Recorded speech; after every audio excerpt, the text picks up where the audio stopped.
Welcome to Norfolk Perspective City Slice. I'm Bob Batcher. We are here today to talk about a celebration right around the corner that's taken a whole lot of tenacity, hard work, sweat, and a vision by a whole bunch of people. And I got four of them on the table, on the sofa right here. Starting off with Anthony Burford, Vice Mayor of Norfolk. How you doing? Always good to be here, Bob. You've got some compadres here who have been on a journey with you. And why don't I work my way down the sofa and introduce them? I got Captain Brett Meredith. I'm going to say welcome to Norfolk, and we'll explain It's great to be in Norfolk. That's right, and you're joined by Captain Mary Meredith. Okay, same last name. We belong together. Yeah, we're There we married go. 27 years. 27 years, and I'm year. not about to ask who the boss is. We'll cover that one. Right. Now, speaking of boss, now we have Troy Brinkley, and you are the advisory board chair for the Tidewater Area Command. But I understand there might be some breaking news on that one, too. There is going to be news in the next few days. We expect that there will be a name change that'll more properly reflect our service area. So we're excited about that. Now, this is where I have to kick in and be a journalist. Are you going to keep me hanging on that? Well, until it's official, I can't talk about it on the air. So, but it is coming, and it's going to be exciting. So my goal to the next half hour is to get somebody to slip on that. Vice Mayor Burford, do you have anything you'd like to mention? No idea. What we're about ready to really talk about is the ground is going to be broken over on Ballantyne and that area, right? Indeed. It's we are we kind of taught we've done some celebrating. But we're now at the point where we're rolling up our sleeves and getting to work. Okay, now this is not called the Salvation Army Rec Center. No, it's not. It is going to be called the Kroc? The Salvation Army Ray and Joan Kroc Core Community Center. Okay, why is it? And first of all, why the Kroc Center, and who are they? Well, Ray Kroc is the founder of McDonald's. And so my we all buddy. we all I was going to say great organization, and we all like a good hamburger every once in a while, and I've had my share of them.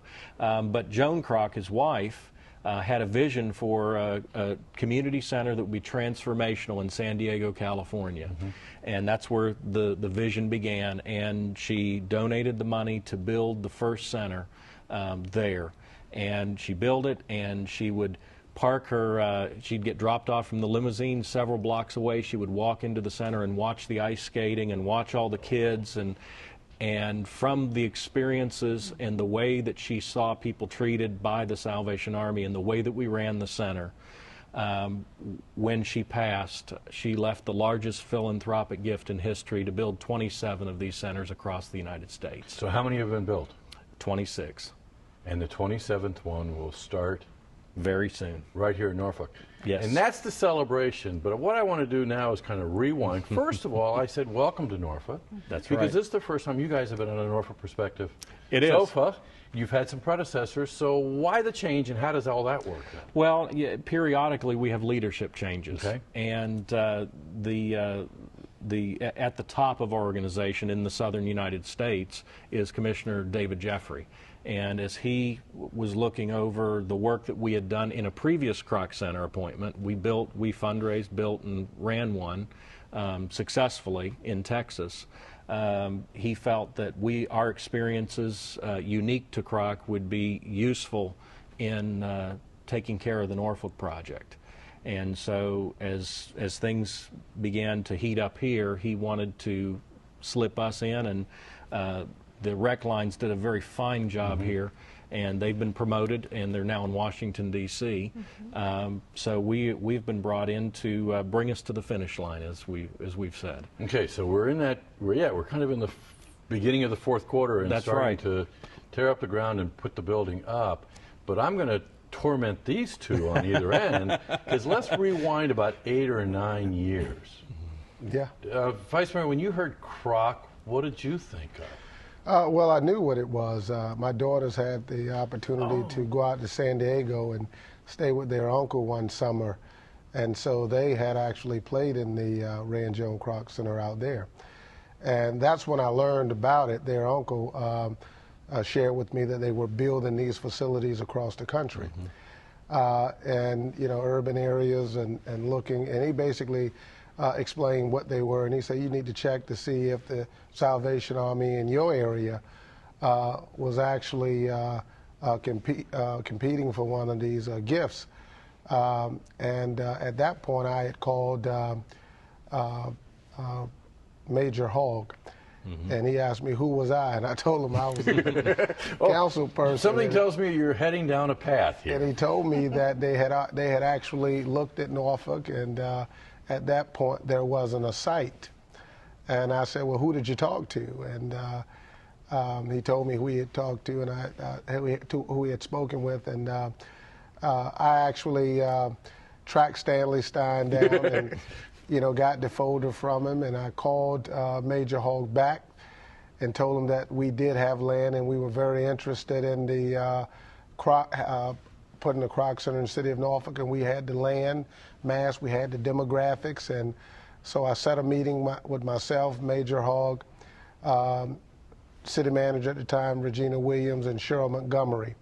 And so we were able to get the horses back in the barn and get the city of Norfolk back on the table as a possible site for the Kroc Center. Okay, but I'm gonna be rough here because I want to go back truly 8 years. Describe to me what kind of land and what was the neighborhood 8 years ago that you were suggesting this place go into, and then I'm going to ask Troy to react after you tell me. Describe the area. Well, actually, we had started the revitalization process, but it was the former site of two public housing, 90 acres of two public housing communities, formerly Richard Bolden and Boland Park and Roberts Park. And we had already started that process of tearing the former housing projects down. We had started the process of building the first phase of Broad Creek, and myself as well as Cheryl Montgomery approached TBA to do the first urban home show in Broad Creek. Most people thought we were crazy. You said it, I didn't. But you got a responsive tone. But we were successful in getting TBA to do this home show in Broad Creek, and we were able to build again Homerama homes, mixed use, townhouses, single-family homes, incorporated with the assisted housing from a home ownership standpoint and as well as a rental standpoint.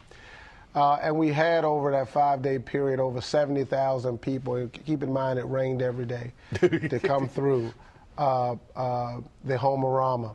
And we were fortunate. One of the homes, again, was named the Salvation Army home. And we invited some of the command from the Salvation Army to Homerama, and they were impressed. So I guess that was the first orientation of what we were doing as relates to this mixed-use community. And we understood that our goals closely aligned in terms of what the wishes of Ray and Joan Kroc was and what our goals and objectives was in terms of dispersing poverty and giving people real opportunities. So the goal was to create this mixed income environment where we have the haves and the have-nots come together to share in this community experience. And that was the same idea along with the Kroc Center. Okay. So, you had two different ideas floating out there that came together to make this, make truly an impact, not only to the city of Norfolk, but at the end of the day, it would be truly an impact to the region. Now, Troy, I'm going to ask you because just to kind of put it in perspective, there were many a day that I would be walking up and down a vacant street with him and site drawings. And he'd be hitting people over the head with those site drawings. No, this is the way it's supposed to be, not that way. So to get to that point where Homerama, there was a lot of hard work and some tenacity to get there. So then he comes to you all and says, we can make this work. What was your real first thought? Well, we, first of all, going back, having the opportunity to even go for a Kroc Center was an amazing opportunity. And I'm a lifelong resident of Norfolk, so when we learned that we could have the opportunity to put a site together in the center of Norfolk, that was exciting. But when we looked at it the first time, obviously there was a lot of warehouses, there were some buildings on there. It really took a partnership with the city of Norfolk and with Anthony being very helpful, Stanley Stein, who he's mentioned, to go through that process of acquiring those properties one by one, and then later working on the demolition of the site to create what's there now, which is a nice vacant site ready for construction. Yeah, in fact, I just saw the snow fencing going around defining the site. So it's easy for people to say, we're there. So, okay, we finally come to agreement. What was next then? No, there was a whole lot of next. But like you said, Troy, yeah, I almost forgot that part. I remember taking the guys out there and. By the way, we want these two to stay, so don't remember too much. Looking at the site, and I said, well, the question was, can you acquire all this property? It's a whole lot. This is a massive piece of property, but at the same time, can you acquire all this? So when you went to them, no, we didn't control all that land yet? No, we didn't control all of that Did land. they know that? Yeah, they knew it, because that's why there were still other there were other cities or other communities that were still a part of the equation. We had to demonstrate that we could acquire all of this property. Not only could we acquire it, but because of the Army standards, we couldn't acquire it through eminent domain. Right. We had to be able to acquire all of this land. And I'm assuming there were some people that were saying, ain't going to work, but you were able to find the ones that said, we're going to make it work, right? Well, yeah, I mean, we brought everybody to the table. There was one time we had a meeting. We had Salvation Army folk on one side of the table. We had the city folk on one side, because we had to build trust. And we had to understand either we were going to be in this together and we were going to make this thing happen, or we were at least going to put our best foot forward. And it was, was the Army committed to the city, or was the city committed to the Army? And once we all got in the room and understood that we were committed to each other in terms of if there's a possibility that this could happen, that we all were going to make it happen. Okay, now the Krocs it's the foundation now. Well, That's no, it actually, there is no foundation. There are attorneys who represent the Kroc family. Whoa, okay. But this was a will gift. A will gift just means that had very specific parameters that were given to the Salvation Army in the way that the money would be used. So, okay, I'm going to make the leap, and you're going to correct me. So that meant it's all paid for. No, it's not. Is that the next step? The next step is that the community has to come around, as well as getting the land, but has to invest a third of the process. And so, wow, which in this community's situation is significant, because this is a large community. It's going to be a large center, and what I want to say is, if it weren't for the vision of people like this, there's no way that I could come in and build from that vision and take us to the finish line. Yeah, my theme song is High Hopes, and I'd say, yeah, I don't know about this one. Well, I'll tell you, these guys said yes. That they did, and through all of the difficulty getting to this point, we're now here. I won't say it's not going to be. There are going to be hurdles still to leap over and work through, but the reality is, we have now the opportunity to build a place that's going to be a beacon of light, a beacon of hope, where people will come together on level ground, from different backgrounds, different colors, different ages, different backgrounds, and build a community. And let's talk about that. Gives me goosebumps. Yeah, That's let's exciting. talk about that community now, because it's been a lot of hard work to get here, but boy, is it going to be cool. Yes, we've got some pictures of what the facility is going to look like, and it is really very cool. neat. Okay, so what's your favorite part of the building? Come on, name one, just one. I will tell you, I probably am partial toward the chapel and the theater. Okay. And that's just going to be a beautiful area, and as well as having worship services, there will be concerts. And a lot of neat things will be taking place with the arts. We're going to have not only an after-school program that is in the building with the kids all the time, but the kids will have the opportunity to be involved in arts. The Joan B. Kroc Children's Theater, and taking classes so they learn how to act and learn how to dance and learn how to sing. And these are just awesome things. and they're things that take young people from being unformed to being very formed and very productive into their college years and beyond. So really building the core and character That's of the human being. And it's exciting. Now, I know I've heard you talk about the pool. Oh yeah, Come on. You know, It looked neat. well, I always say that if you've ever taken your child to Gray Wolf Lodge, I mean, just to be able to have something like that in the community. You know, of course, there's a fee, but at the end of the day, if you had to drive way to Williamsburg and pay the cost and stay in Gray Wolf Lodge, of course, it's a lot more than that.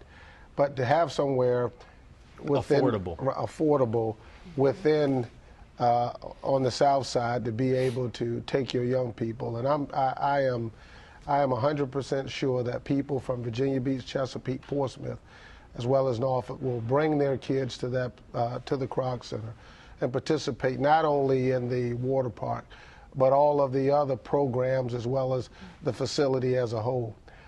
Because again, you have the fitness facility, you have an indoor track, you have a teen center.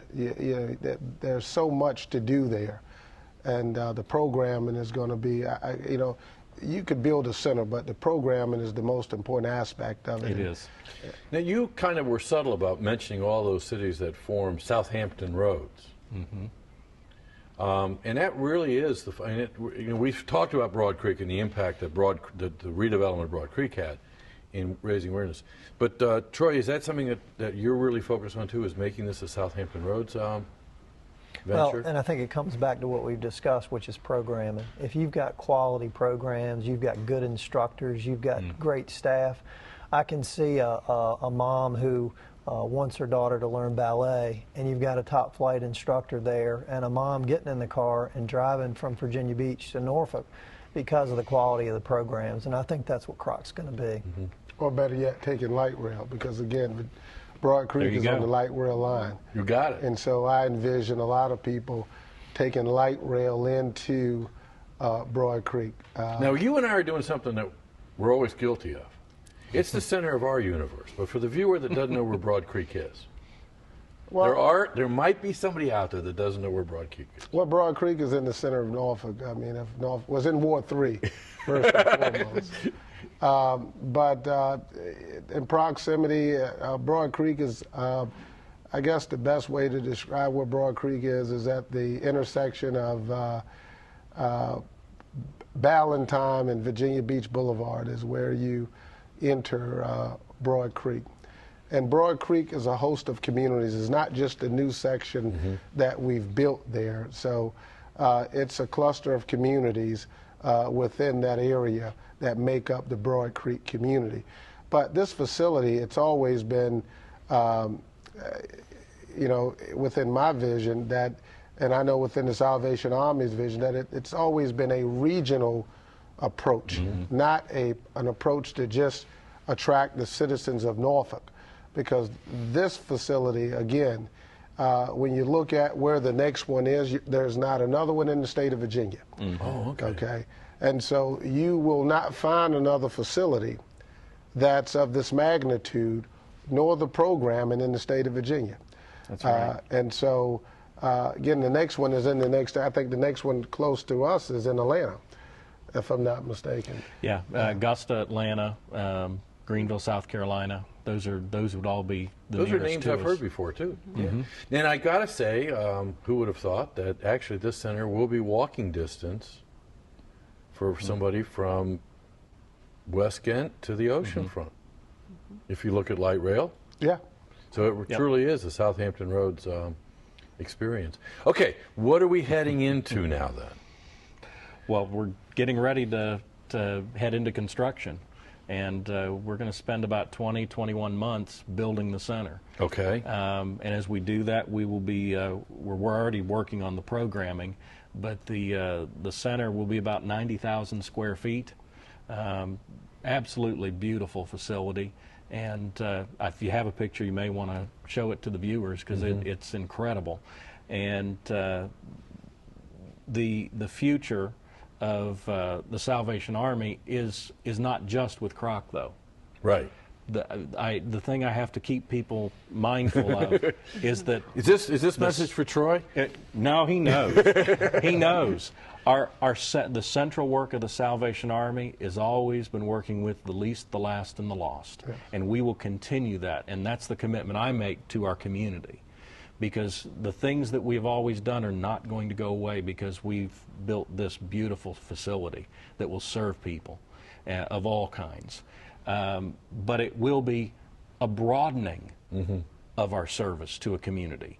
And one of the things I talked about a lot when I was in Texas was we don't just serve the down and out, we serve the up and out. We serve everybody. It doesn't matter who you are, when you come through the doors of that center, you're just the most special person in the world, and we're going to take care of you in the best way possible. Boy, and that's a message that a lot of, not only just kids, but some adults need to hear too. It is. And that's why the vision that we have for a center like this, and Joan Croc's vision for these centers, is to be transformational. And I'm glad you said that, because one of the things I wanted to kind of get at in reminiscing through that journey is both of you all dealt with what is. The fact is that X number of acres of land is public housing. You know, the fact is there's no place in Norfolk for a Kroc Center for that vision. And to not accept is. I'm kind of hearing that's what you're saying about a kid or an adult that walks through the doors. What is isn't necessarily is. That's right. We believe that everyone can be better. And we want to teach people and provide a place where it brings the best out in people, and it builds the best in our community. And we see this center as being transformational for the Southampton roads. We know that people will want to be part of this. And, you know, there's a lot of reasons for it. You can say, well, you're going to have good customer service. Of course we're going to have good customer service, because we build it on do unto others as you would have them do to you. You know, those are important things. They are foundational in the way that we build this center from the ground up. So it's more than brick and mortar. It is more than And all brick four and of you mortar. kind of saw that, didn't you? Well, you know, the philosophy in Broad Creek was it wasn't about bricks and mortar. It was always about people, building people. And, you know, again, adding this center to that community with the emphasis on building the mind, body, and the spirit. That's right. And that was always the goal, to create the total individual, and to treat the total individual, and to develop better people, to have this country club experience. You know, usually in a community like in a typical fragile neighborhood as that community used to be, when people would talk about putting amenities within that community, they would look at the community and they would scale the community, they would scale the amenities to what the community looked like. We fought that battle in terms of, you know, the rest of the city was here. They wanted to build a community that was here. It's good enough. Yeah. And we took the bar, we raised the bar, and we raised it here. Ray and Joan Kroc, there was never any doubt about the materials, the programming, the amenities that were going to be inside this facility. They were always up here. Now, okay, I'm going to challenge you on that, because I thought you guys were big thinkers, but I understand there's another bit of breaking news that I do want to break here. In that you thought you had created the creme de la creme, but when people saw what you all created, they thought maybe with a little more money, we could do a little more. Who wants to talk about that? Do you want to speak to the addition? Well, we can talk about it. We're very fortunate, because the territorial administration, Commissioner Jeffrey and his team, have looked at what we were doing and said, we think that we know that there's been a lot of time passed in the design of the facility. We've looked at, okay, what could we do without? What do we want to keep? And they have decided to add $13 million to the project. You want to say that again? $13 million. That doesn't happen very often. It We're doesn't. usually in the That's what do they right. call it, value engineering stage of the project, And right? we are in value engineering. You are doing it. We are doing value engineering. Never let money get in the way of something. Huh? That's right.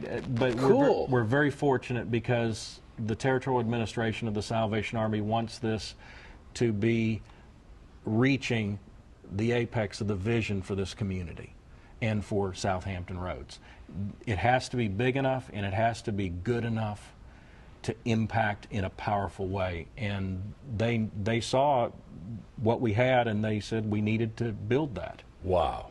And so they've been very faithful in supporting us locally. Yeah, because this isn't a time period when people are cutting back and being conservative, but not when it comes to building lives, huh? That's right.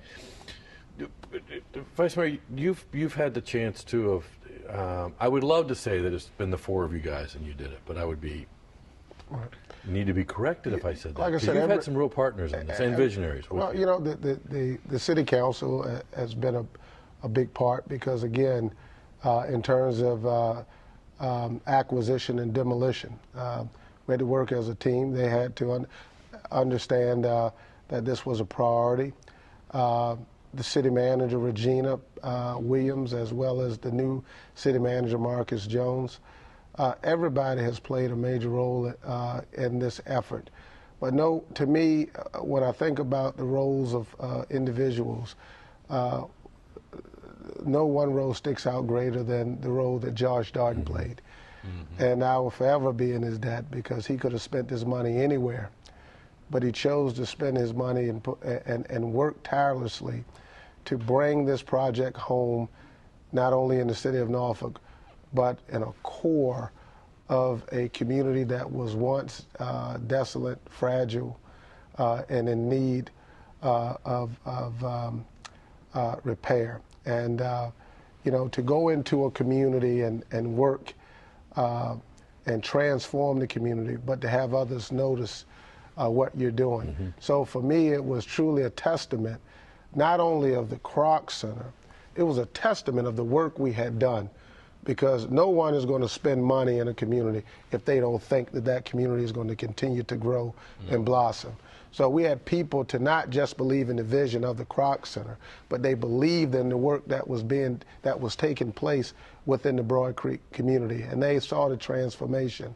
And those economic challenging times, for one individual to again to call on his friends and be able to raise the necessary funds and to call people in the Salvation Army as all the way up the ladder as Washington. You know, Josh has been intimately involved. Once he got involved, he has been involved, and I can't thank him enough for his involvement, for his leadership, and for his dedication for all of the years, not just in this particular project, for all the things Josh and his family has done to make the city of Norfolk a better place to live, work, and play.